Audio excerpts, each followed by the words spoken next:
Dr. Dre does not like the new hip hop that's coming out right now, and here's why.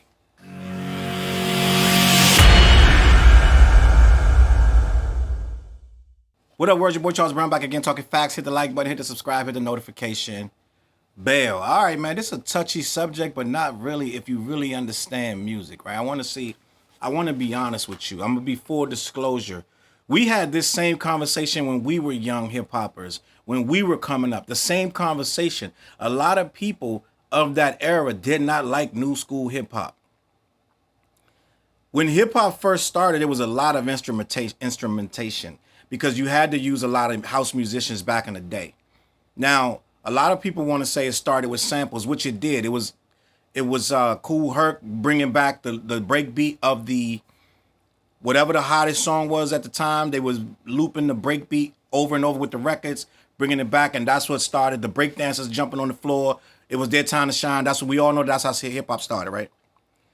Which in and of itself is not much of a musical instrument. It's not much of a musical art form to just repeat the part of the record that no one's singing on, that the beat is the hardest, and just repeat that over and over. But that's what the break dancers wanted to hear. That's what they wanted to break dance to, right?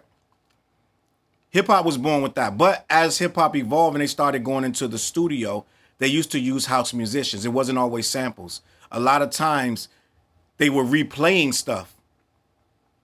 And there was a lot of instrumentation because in the 80s, a lot of stuff was being done on the fly, being created. If you look at a lot of that early stuff, a lot of LL Cool J stuff was keyboards and beat machines. A lot of Run DMC stuff, keyboards, beat machines.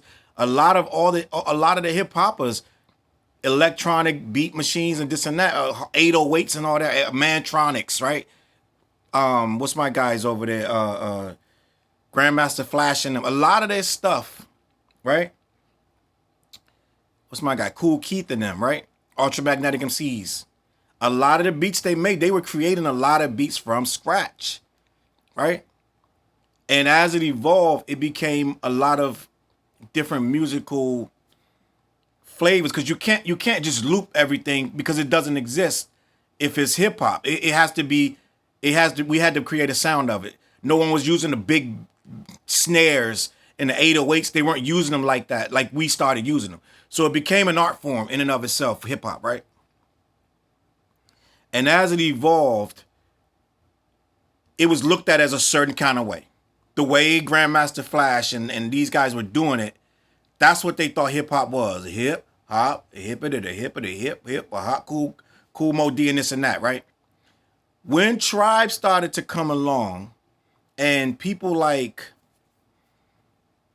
I'm not gonna say Jungle Brothers, but different younger artists, and it started to be much more sample driven, like it was De La Soul, people like that.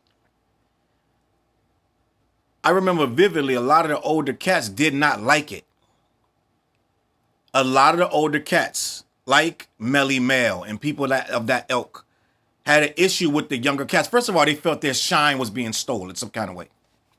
And they weren't getting the love because these guys used to do shows and get paid, blah, blah, blah. But as they start to get older and these younger cats come in, they're naturally going to die out and start to get less and less money, which is exactly what happened, right? So as it started to evolve and we started to use, we were very, when Tribe came, we started to be very sample driven. It was already sample driven with Biz Markie, Big Daddy Kane, this and that, right? But as it went on, your whole thing was to go find these loops, like Duck Down Records and all that. Like a lot of people we had to go find these loops on all these different records, and then it became about the loop. It became less about the beat and more about the loop. And a lot of the older artists started to feel like we weren't doing hip hop the way it was supposed to be done, right? Even though to us, we love the loops. We love the loop aspect of hip hop. So we all I just went a long way around to give you a history lesson as to why we're right there again with the older generation not liking what the younger generation is doing. So Dre was in an interview with Kevin Hart on, I believe it's called Heart to Heart. Something like that. I don't know what it's called. But Kevin Hart has a podcast where he interviews people. It's on Peacock and Dr. Dre was the guest.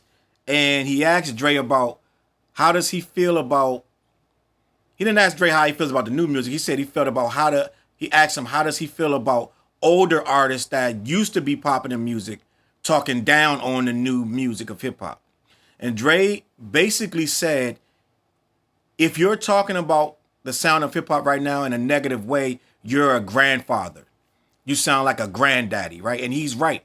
You sound like a granddad, but I'm gonna listen. Don't get caught up thinking I'm about to start defending all this new music. I'm gonna get to that. I'm going a roundabout way, but you sound like a granddad. You sound like an old man disrespecting, what the younger kids got going on. Now, with that being said, he also went on to say that if you don't like it, don't listen to it. And these kids are doing something. They're using the best they can. And this is what they got. And it has evolved. He also said that he himself does not listen or does not like 90% or more of the new music. He doesn't like it. He said verbatim, I don't like it. But I would never hate on it, right? Which is a big difference. You cannot like something and not hate on it. A lot of people from my era do openly hate on the hip hop. And I'm going to explain to you why a person like Dr. Dre he doesn't have to hate on it, but he would not like it. And I'm going to explain to you why a lot of older guys hate on it. Now, I told you earlier that it was very, in the beginning of it, with Sugar Hill Gang and all this different stuff, Sylvia used to go into the studios with live musicians and make these songs. Even though they were replaying something, they were playing something, right? They were making a lot of stuff was played. A lot of the people who get credit for these songs were real musicians. The Message, which is considered the best hip hop song in history, that was created by a live musician. He wasn't even a rapper. He wrote that song and played everything on it. He was not a rapper. He was not a hip hop head.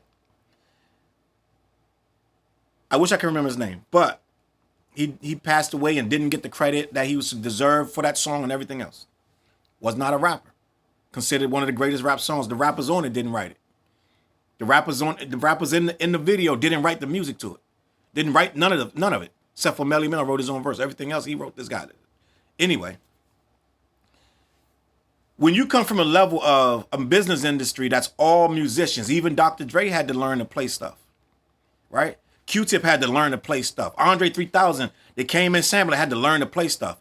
When you're people who learn to play stuff, you learn to play instruments, and then you got guys, which is not, and I'm not knocking these guys, but they learn Fruity Loops, right? Which we all learn Fruity Loops. And it becomes to a point where you can buy a drum kit or a sound pack of the most popular producer and just take his drums. They're selling their drums. They're selling their whole sound setup. So now, what's your first thing you're going to do? You're going to load that up and start using the same sound. And then he does it. Before you know it, it's 175,000 kids using the same sound pack. And the same cadence, the same tempo. After a while, it does not have any originality. It's just a fact. After a while, the rappers, when they start to see who blew up, the last 10, 15 rappers, they'll have the same subject matter, the same content. There's no more stories. There's no more wordplay. It's just about how high you got, how far you can get, chasing down your ops, how much money you can make. It becomes redundant. You're not talking about anything creative. I'm talking about the younger the artists get. Now, the people that are still running this thing, regardless of what you want to believe, are the older cats. Every single year, it's older cats in their 30s and 40s that are the ones going number one, the ones doing the biggest numbers. It's just a fact. It's just a fact. You show me a 17-year-old that's doing bigger numbers than J. Cole or Kendrick or Drake or Lil Uzi Vert. You show me somebody that's doing these numbers over these guys. That's 17, 18. So it's not that. And the reason I'm saying, because a person like Dre, who invented gangster rap, was still mad creative with what he was doing. He hates that term gangster rap. It was reality rap. They was just talking about what was going on in their community and in their hood. But when you got everybody using the same sound packs, everybody using the same drums and the same background chords and the same cadences, and all the rappers are trying to be like the other rappers, and after a while it becomes redundant. And I'm gonna be honest with you. I try to listen to an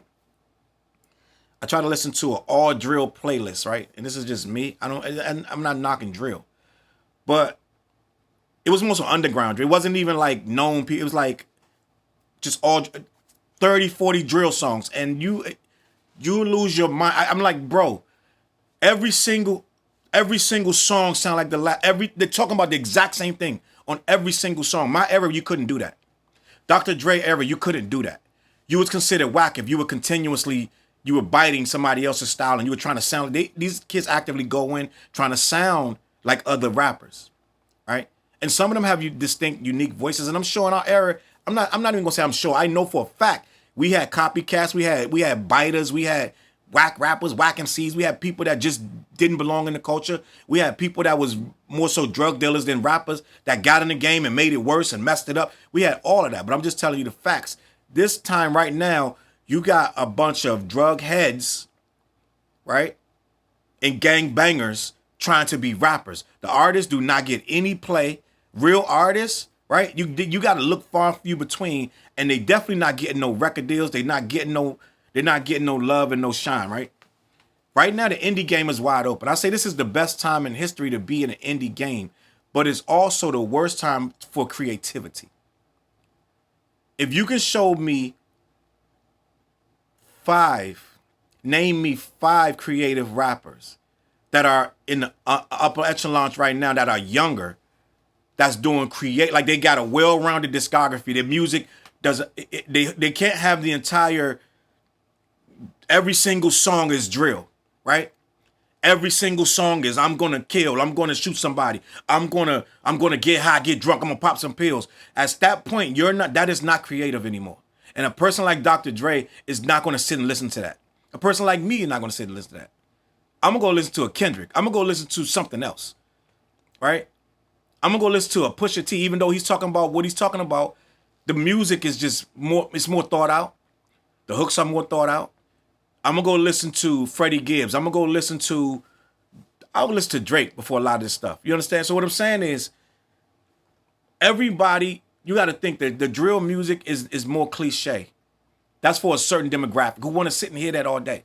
But most grown people, most people that got other stuff going on, you don't want to hear that all day. You need more going on in the music than constantly, I'm 15-year-old doing some goofy stuff, right? So what I'm saying is, the reason why a person like Dr. Dre, he really sits and takes a lot of time on these songs, on this music. He doesn't throw it up in 15 minutes and brag about I did it in 15 minutes, right? There's a rumor out right now that Rick Ross is saying that Dr. Dre had 2 words on a loop for a month, trying to figure out how to get the words right, which is a little excessive and a little OCD to me. But I feel like, as a culture, like a Nas, like a Jay-Z, like, we got so many lyricists. For rap to be where it is, where you're not really putting any work into your lyricism, that's a problem. We haven't had any number ones. I believe Lil Uzi Vert got the first rap #1 album of the year, and we haven't had that happen in 30 years where rap didn't have a #1 rap album. This is the first year that happened, and the reason why is the creativity is so bad. There's a lot of people that would rather go put on Taylor Swift. They'll go put on something else because it's not creative anymore. And what I'm saying is, I'm not knocking it. I want these dudes to step their pen game up, because the simple fact of the matter is, y'all is messing this up to a degree where it's going to be hard to come back from it. Like I said, it's the best time to be an indie. It's the best time to be an artist. But if you're not putting any thought into being better, like, write a story about something, right? There's so much going on in this hood here and there and everywhere. There's so many things going on other than chasing an op, shooting somebody down, drinking all the time, smoking all the time. It's so much more to talk about. And your world is not that small. You want to make it small so you can get whatever you feel going to come from being looking cool. And I see a lot of these guys, ain't no way they doing that. A lot of stuff these guys doing, some of these guys, I know for a fact, y'all ain't doing all that, busting down, all that shooting y'all talking about. Y'all ain't doing none of that. So be yourself, bro. Like, there's a lot of these guys getting taken off this earth for just trying to rap like that. If you're living that life, then that's what you're living. But if you're really not, I don't think you need to be perpetuating that kind of lifestyle. The simple fact of the matter is, y'all can do better. Hip hop can be better because it's supposed to be. This genre is about telling your truth, bro. It's about telling your truth. It's about being creative. It's about knowing how to do different aspects of the music. You can't have no one album that sound all the way through the same way. That's literally whack. That's the definition of whackness. So I understand what Dre's trying to say. He's not hating on you. He's not hating on these kids. But what he's saying is, I'm not going to listen to it because I need more content. Right? That's why when a Kendrick dropped last year, no matter how you felt about the album, everybody listened to it. The thing was the most listened to album in of the entire year of any genre. So what I'm saying is, it's creativeness, bro, that's lacking. It's not that y'all can't rap. It's not that y'all not good or these young kids can't rap, they're not good. It's that they're not applying themselves to be better at what they do. And to be honest with you, a lot of the females are coming up better and stronger than the men right now because they're putting more time into their pen game, to be honest with you. It's crazy to say, but it is what it is. So as a culture, unless we understand the work ethics of a Dr. Dre, that it's going to take time and effort to make a nice, good, clean, quality album, and you have to have more content. You got to connect with people on a spiritual level. And that's not going to happen if you're just shooting at them and barking at them and killing them, right? You got to do better. You got to start talking to us about bigger things, right? And I'm gonna give you an example. Go back and listen to not new Kanye, old Kanye. Go back and listen to Kanye's first 3-4 albums. That's the kind of messaging. That's the kind of the kind of storytelling and the kind of connection we need to hear from these artists. If you're not connecting on that many different topics, and I know he had writers and this and that and the third, blah, blah, blah. But if you're not connecting on those levels, right? Kanye was about to be one of the greatest rappers in the history of rap. Go back and listen to Graduation. Go back and listen to College Dropout. Go back and listen to those albums and you'll see what I'm talking about. They're very creative. And that's what we're missing in hip hop. So I'm going to leave it at that. Dr. Dre was not hating on these younger people. He basically was stating the fact that he does not like their music because he does better music. His music is classic and it's timeless. A lot of this stuff is toilet paper. You could flush it and it won't come back up. It's gone. That's why they're so caught up on first week sales, because it don't do nothing in the next week, because it's so digestible, right? It's so easily, you could easily get rid of it, that it don't have no weight. It doesn't have any staying power. And that's all I want to say. I'm going to leave it at that. Let me know what you think in the comments. Give me five youngins, like an Ab Soul type of style that's got a little more substance, something, you know what I'm saying? Something more going on, right? Give me 5 of these youngins that I can go here. Put them in the comments. Then I'm going to check them out. And I'm going to see what y'all got working on. But like I said, man, do better, get more creativity. And I'm going to catch y'all on that flip side. Peace. CLB.